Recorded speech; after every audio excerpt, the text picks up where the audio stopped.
Hey guys, welcome back. Today we're making pasta, and you can tell by my accent that I am not Italian, but that should prove that it's easy for anyone to do. Very simple. I'm using all-purpose flour. You can spring and do the double O flour if you want. It gives it a little more of a silky texture to it, but it's a little more expensive, and all-purpose is something we all usually have laying around the house. So that's 2 cups of all-purpose flour. This is just some kosher salt. We're not using all that. We're just going to use a healthy pinch of it. 8 total eggs. It's going to be 2 eggs and 6 egg yolks that'll go in there, and then some extra virgin olive oil. And just to start it off, what we'll do is we'll take a really healthy pinch of that salt, maybe 2, and just kind of put it in the flour, mix it up some. And then what we're going to do, just make a well in here so that we can work with those eggs.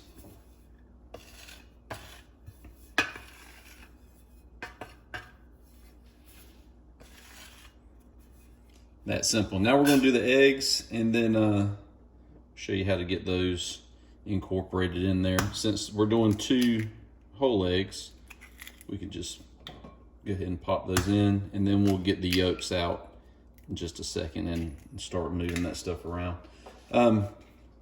One thing you don't want to do is over incorporate this too fast. You want to move it in slow with a fork. So anyway, let's get these egg yolks out, and then we will get moving on the rest of it. All right, so now that we got the eggs in the well, we're just going to start breaking those up and kind of whisking the eggs there. And you can do this in a bowl ahead of time. Also make sure, and this is something I didn't go over in the first part, but make sure that you clean your surface really well before you start doing this. You don't want any dust or anything else that might be on your countertop to be in there. So once you get those eggs whisked in really good, it's that nice yellow coming out from the yolk.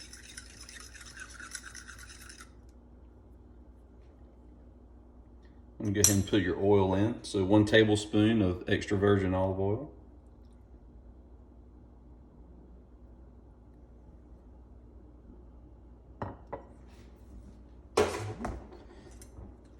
And just kind of incorporate that in real quick. Then you'll just kind of slowly just flex some of the flour in and get that going. And eventually, this will all get incorporated, and it'll be kind of it'll have a very wet texture, but when we need it, we'll work all that out. But it'll still be really loose once you get it all in there, but you don't want to do it too much at one time. So we're gonna get through this and get this mixed up, and then we'll move on to the kneading. So now that that's together, what we want to do, you can see it's really, break kind of crumbly there. And that's what you want. It's still a little wet, and you're not going to use up all the flour. So, don't worry about that, or you'll dry it out pretty bad. So you just want to really just start folding and pressing, and do that for about 15 minutes. Set yourself a timer. And you're just folding, you're not tearing it, you're just folding and pressing and getting those glutens activated. And you'll do that for, like I said, about 15 minutes, and then you should have a nice smooth ball that will then cover up and let rest for a little while. And also, I want to make one quick correction. I said 15 minutes. That's not how long we're going to need it. We're going to need it for 7 to 10. So don't listen to that first part. Pay attention to this part because it's the more accurate. But it's just a nice and easy pressing and rolling of the dough. Okay, so we got the dough all rolled out, and it kind of feels like Play-Doh. If you ever played with that as a kid, it's kind of the texture of it and how it feels in your hand. It's not that dense. It's right amount of moisture. And so now we're going to let it rest, and we're going to rest it for 15 to 30 minutes. And usually we wrap it in plastic to rest it, because I forgot to grab plastic today. I'm just going to use a giant sandwich bag. It'll do basically the same thing. We just want to keep the pasta from drying out. So I'm going to put it in there and get the air out as much as possible.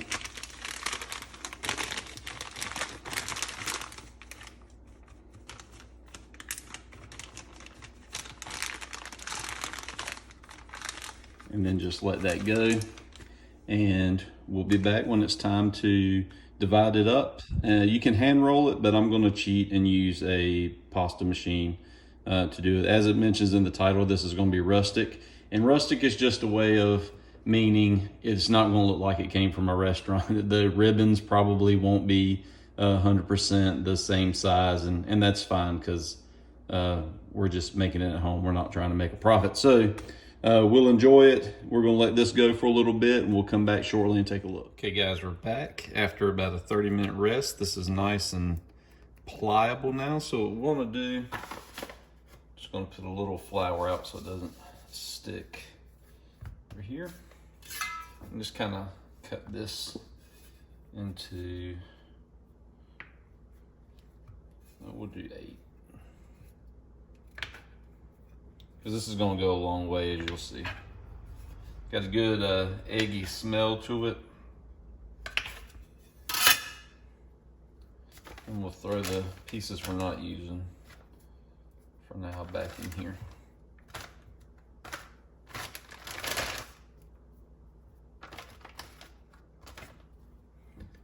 And so what we'll do is just kind of square this up a little bit. I'm going to start on the lowest setting so it gets through. Just want to put this through a few times.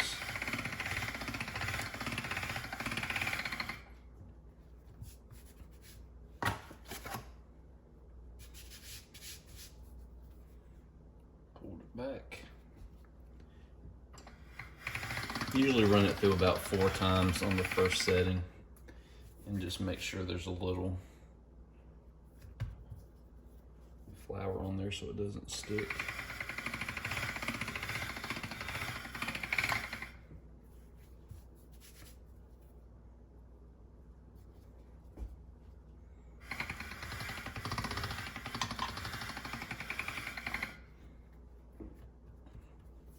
All right, from there, we'll start upping the settings.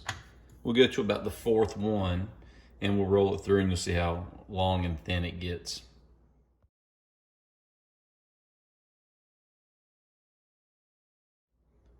So that's after, I think, the 5th setting. You see, you can notice, you can kind of see through it. It's really nice and thin, very soft. So what we'll do now is we'll kind of roll it up and cut it into ribbons.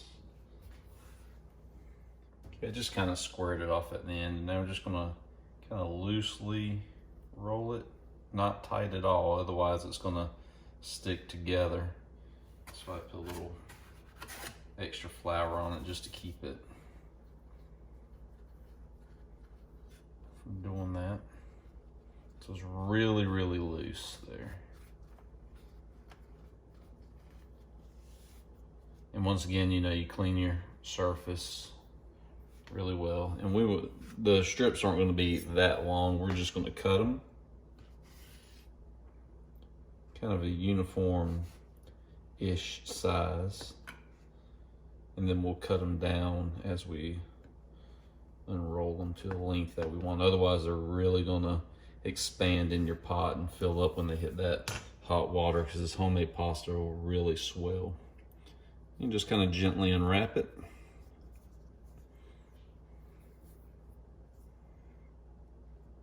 Like I said, see, it sticks together some, but you just gotta be really gentle with it and it'll come right off. So there we go, nice long piece of rustic pasta. So I'll cut this down a little shorter for serving, and then I'll hang it. And I like to let it dry for a while because I'm not going to eat this till later anyway. So anyway, it turned out pretty good. We're going to do that for the rest of the pasta, and then we'll show you how to cook it. All right, guys, as you can see, we got it hanging up. And like I said, rustic, that's code word for uneven, ugly, obviously not from a restaurant, that kind of thing. But so I got it hanging and drying because I'm actually going to eat it later. You can go right into the water with this stuff. With this though, do not leave it in there 8 minutes like you would on boxed pasta. We're talking 4 minutes tops, 2 to 3. You want it a little al dente, otherwise it's going to swell up and almost turn into like a pastry. So you still want to keep that texture in there because we rolled it out really thin. So next up, we're going to make some pesto to mix in with this.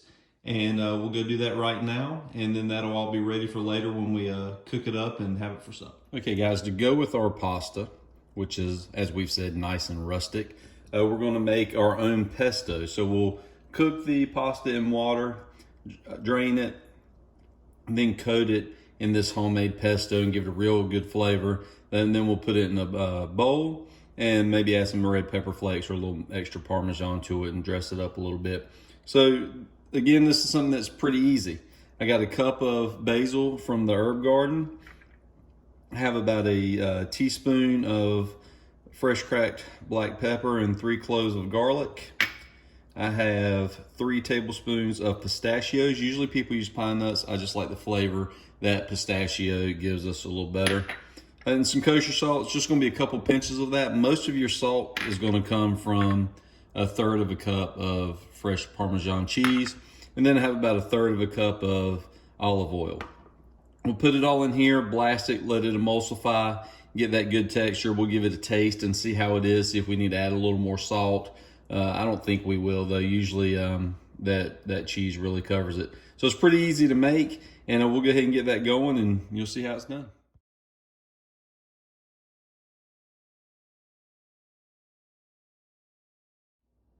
All right, let's check it out. Looks pretty good. Nice bright green. My shadow's kind of covering that up some, but looks really good. It's going to taste better than what you get in the store. A little up close to that there. Looks really nice. Let's see how it tastes.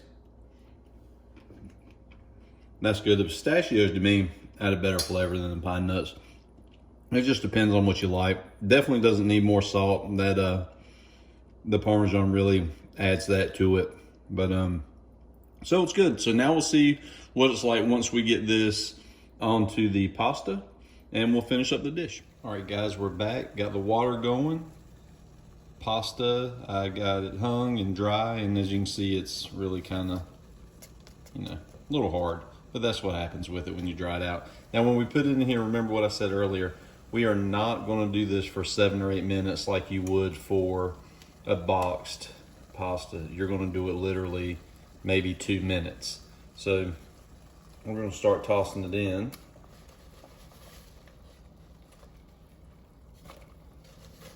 And we're not doing all of it, just doing a couple to 3 servings for dinner.